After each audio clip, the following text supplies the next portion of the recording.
Shalom à tous, bienvenue une fois de plus sur notre chaîne, c'est Maman, le Dieu des dieux. Bienvenue à notre balade proverbiale de ce 28, où nous méditons chaque jour, par la grâce de Dieu, un livre de proverbes. Sachant qu'il y en a 31, nous méditons aujourd'hui dans le proverbe 28. Le proverbe 28 nous dit au premier verset, « Le méchant prend la fuite sans qu'on ne le poursuive. Le juste a de l'assurance comme un jeune lion. » Cette fuite-là vient justement de l'ensemble de ce qu'il a accumulé dans la tête. C'est pour ça qu'à un moment donné, la méchanceté crée des choses qui peuvent faire des gens pensent qu'ils ont gagné. Mais la méchanceté ne s'exprime qu'au niveau de la chair. Mais au niveau de la tête, il n'y a pas de paix, il n'y a pas de calme. C'est pour ça qu'on va se retrouver en train de fuir des choses qu'on ne voit que dans la tête. Verset 2. Quand le pays est en révolte, les chefs sont nombreux. Mais avec un homme qui a de l'intelligence et de la science, le règne se prolonge. Quand il y a plusieurs dirigeants dans une même congrégation, dans une même association, dans un même pays, dans une même maison, ça devient vraiment, on ne peut pas avoir de l'autorité, on ne peut pas avoir l'ordre. C'est très important de savoir que la structure hiérarchique permet que on puisse avoir la gestion qui utilise justement l'intelligence et la science qui vient de Dieu. Et ça ne peut pas être utilisé donc, au bon moment par plusieurs personnes parce que ça va créer le désordre. Verset 3. Un homme pauvre qui opprime les misérables est une pluie violente qui fait manquer de pain. À un moment donné, il ne faudra pas que le pauvre opprime les autres. Il est pauvre et il opprime encore ceux qui sont misérables. C'est vraiment quelque chose qui n'a pas de sens. Ceux qui abandonnent la loi louent le méchant, mais ceux qui observent la loi s'irritent contre lui. La capacité de pouvoir dire que le mal est mal, c'est la palissade pour les justes.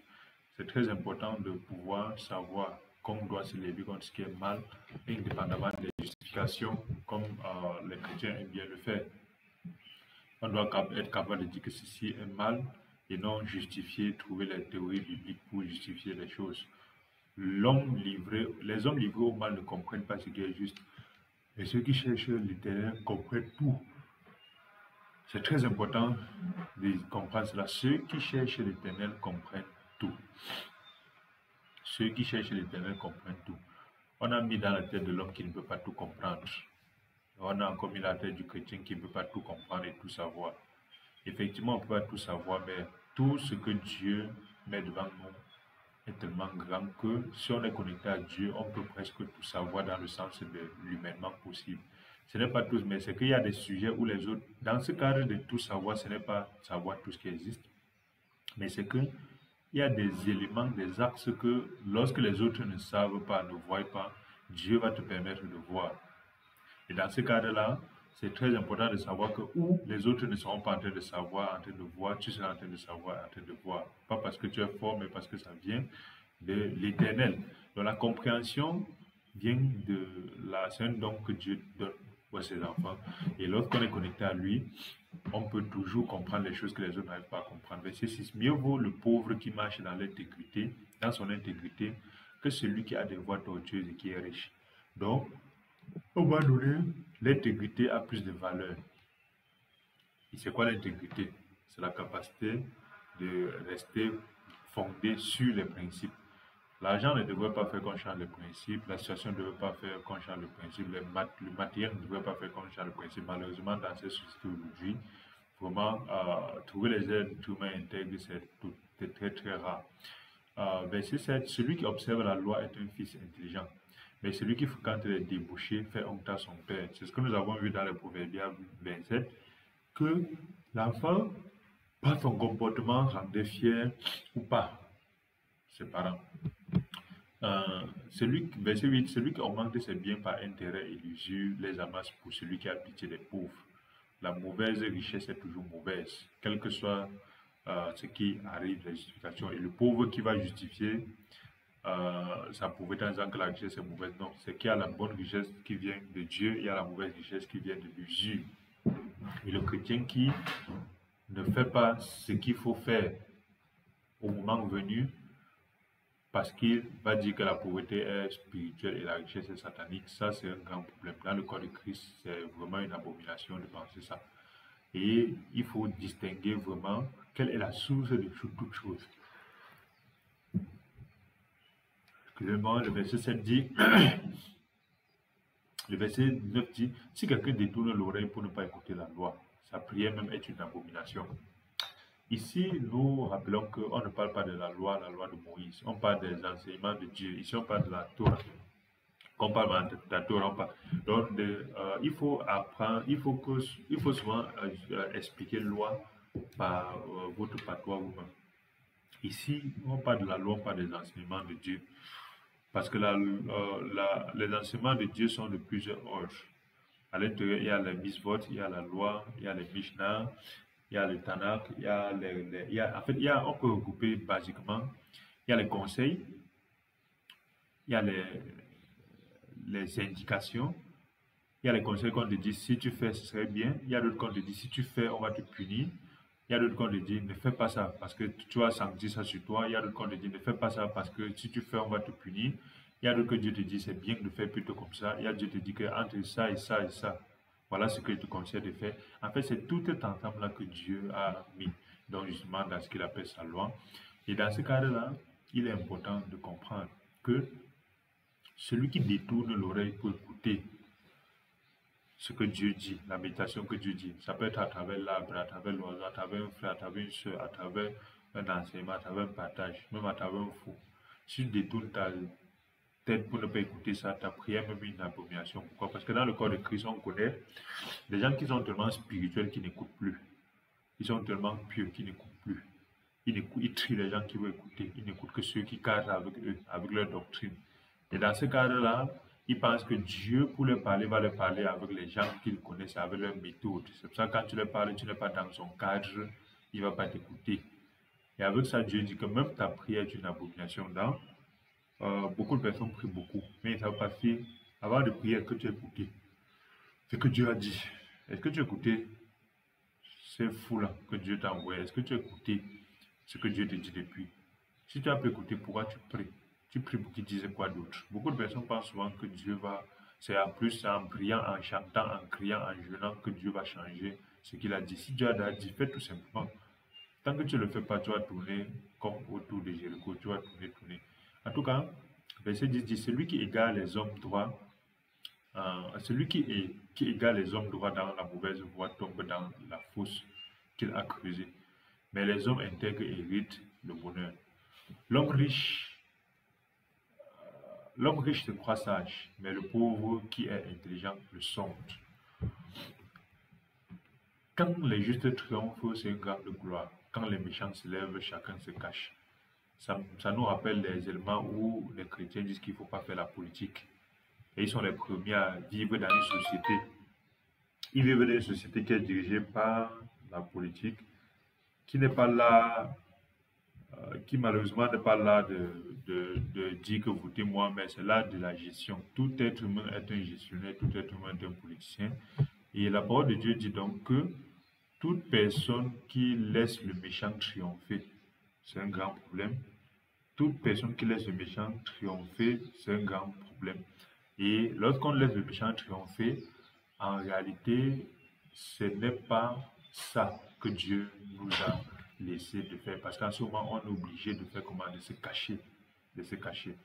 Et il est important que les justes donc soient dans les endroits où on doit décider, que les justes triomphent, que les justes soient dans les lieux où ils vont exercer la sagesse qu'ils ont tirée de Dieu pour le bien de leur prochain. Je répète, il est important que les justes soient où ils doivent exercer la sagesse qu'ils tirent de la Bible de Dieu pour le bien de leur prochain. S'ils laissent cela, le méchant va triompher et le méchant va diriger et on connaît le résultat. Dans ce cadre-là, on continue en disant, quand les justes triomphent, c'est une grande gloire. Quand les méchants se lèvent, chacun se cache. Celui qui cache ses transgressions ne prospère point. Mais celui qui les avoue et les délaisse obtient miséricorde. C'est très important. Et à un moment donné, il faut que Dieu nous aide même à voir nos transgressions parce que beaucoup de personnes souvent ne voient pas. Où ils voient, ils théorisent. Ils voient, ils justifient. Ils voient, ils biblient. Ils versologisent. Ils voient, ils trouvent des moyens pour fuir et mettre la responsabilité sur d'autres. C'est très difficile. C'est pour ça que vivre la vie spirituelle, c'est vraiment se mettre devant Dieu pour régler nos propres problèmes. Un être humain qui règle ses propres problèmes n'aura jamais le temps pour régler le problème des autres.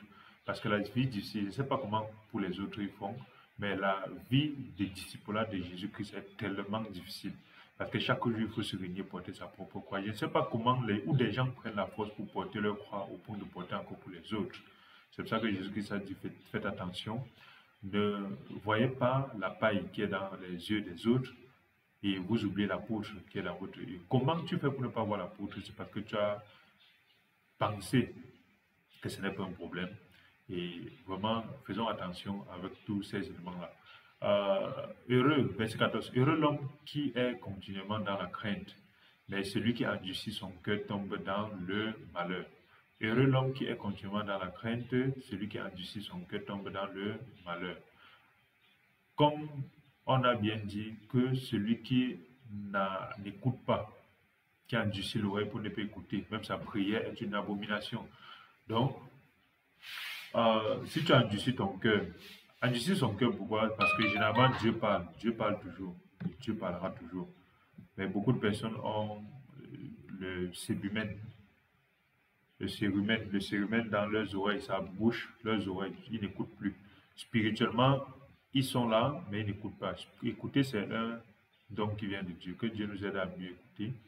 Et ne pas écouter seulement ce qui cadre avec nous, parce que c'est très difficile. Généralement, quand on te dit quelque chose qui ne cadre pas à toi, c'est vraiment beaucoup de colère, ça t'énerve. Mais au fond, que Dieu nous aide qu'après cette colère, après ce bavardage-là, tu t'assois, tu médites et tu vois que oui, effectivement, telle chose, c'est un problème sur lequel je dois travailler, telle chose, vraiment, il a raison, ou telle chose, il n'a pas raison, il comprend juste mal. Toi, tu dois encore retravailler pour mieux expliquer, pour qu'on comprenne mieux.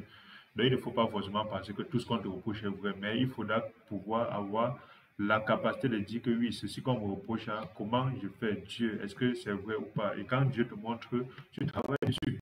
C'est ça la vie chrétienne, c'est ça le disciple-là. Parce qu'en réalité, personnellement, nous devons travailler sur nous-mêmes parce que Dieu ne va pas venir le faire à notre place. Et Dieu, pour mettre en exergue ces problèmes-là, va toujours utiliser les gens. Et les gens, surtout, même qu'on n'aime pas. C'est pour ça que ton ennemi, quand il te donne souvent certains conseils, c'est même mieux que son ami. Bah, ton ami va te donner selon un intérêt. Ton ennemi n'a rien à gagner. En réalité, on continue en disant que le verset 15,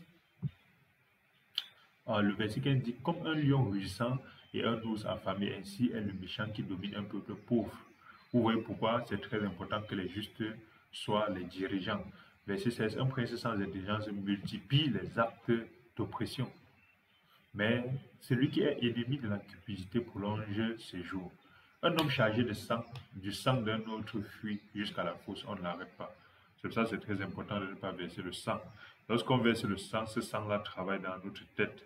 Que Dieu nous aide à ne pas verser le sang et à ne jamais verser le sang. Nous ne comprenons pas comment l'être humain peut aimer voir le sang de l'autre. Il peut aimer faire du mal à l'autre. Il peut dire à quelqu'un, je vais te faire. C'est vraiment des éléments sataniques qui doivent être vraiment bannis de la société parce que la valeur de la vie, rien ne vaut la vie. Et c'est très important de savoir, c'est pourquoi, puisque rien ne vaut la vie, ce sang-là, lorsqu'il est mal, lorsqu'il est versé, il va bavarder dans tes oreilles jusqu'à ce que tu meurs. Quelles que soient les justifications que tu vas donner, même si tu es militaire, tu n'as pas le droit de tuer quelqu'un. Celui qui marche dans l'intégrité trouve le salut, mais celui qui suit deux voies tortueuses tombe dans l'une d'elles. Celui qui suit deux voies tortueuses tombe dans l'une d'elles. On ne peut pas servir deux maîtres à la fois. Il faut se méfier de nos routes. Que Dieu nous donne que Dieu nous donne la lumière et la capacité de discerner nos voies. Verset 19, celui qui cultive son champ est rassasié de pain, mais celui qui poursuit les choses vaines est rassasié de pauvreté. Est-ce que ici, en disant ça, on dit que la pauvreté est spirituelle? Est-ce qu'en disant ça, on dit que la pauvreté est bien? Non. Dieu nous a créés pour que nous soyons des intendants de sa création. Dieu nous a créés pour qu'on puisse travailler, qu'on administre, qu'on fasse produire du fruit, qu'on gère la création. Alors comment les êtres humains peuvent arriver à justifier le manque, à justifier la pauvreté? Parce qu'ils justifient en fait leur paresse. Dieu dit bien, cultive ton champ et tu seras rassasié de pain. Il n'a pas dit va prier, va méditer, va faire les campagnes de variation. Si tu cultives ton champ, Dieu te donne ce cœur-là, tu vas forcément le faire. Et tu vas le faire, rien que ne va gâter l'autre. Alors nous continuons, verset 21. Il n'est pas bon d'avoir égard aux personnes. Et pour un morceau de pain, un homme se livre au péché. La famine aussi, la pauvreté dont nous parlions, ça crée le manque. Et à travers le manque, tu vas pécher. Ce n'est pas que tu peux pécher, tu vas pécher. Quelle que soit la façon. C'est pourquoi à un moment donné, quand nous voyons des filles se moquer d'autres filles, ou dire que je ne pense pas qu'une fille grandit en disant que c'est une prostituée. Comment elle finit prostituée? Il y a un manque quelque part qui, à un moment donné, crée aussi des conséquences qui font qu'elle se retrouve là. Mais est-ce qu'elle est différente de toi? Non. Est-ce qu'elle est différente de moi? Non. Est-ce que toi qui te prostitues plutôt à 1, 2, 3 personnes en cachette et que personne n'a jamais vu, personne ne connaît, est-ce que toi tu penses que tu es mieux que celle qui est au poteau? Non. Mais c'est ça qui fait que devant Dieu, vraiment, chacun devrait être vraiment devant Dieu seul, en sachant quelle est ma vie devant Dieu et donc devant les hommes. On peut montrer beaucoup de choses aux hommes. Donc la famine et la pauvreté créent le manque qui va te conduire dans des endroits forcément que tu n'aurais pas souhaité y aller. C'est très important de ne pas négliger ces petites choses-là parce qu'on spiritualise le mal en disant que non, la pauvreté c'est un signe de bénédiction, c'est un signe de piété. Non, il n'y a pas ça dans la parole de Dieu. Et lorsqu'on continue, on dit, verset 22, un homme envieux a hâte de s'enrichir. Il ne sait pas que la disette viendra sur lui. Être envieux, c'est quelque chose. Quand tu es occupé à travailler dans tes services et dans tes champs, à t'occuper de tes bêtes, de tes agneaux, tu n'as pas le temps pour être envieux.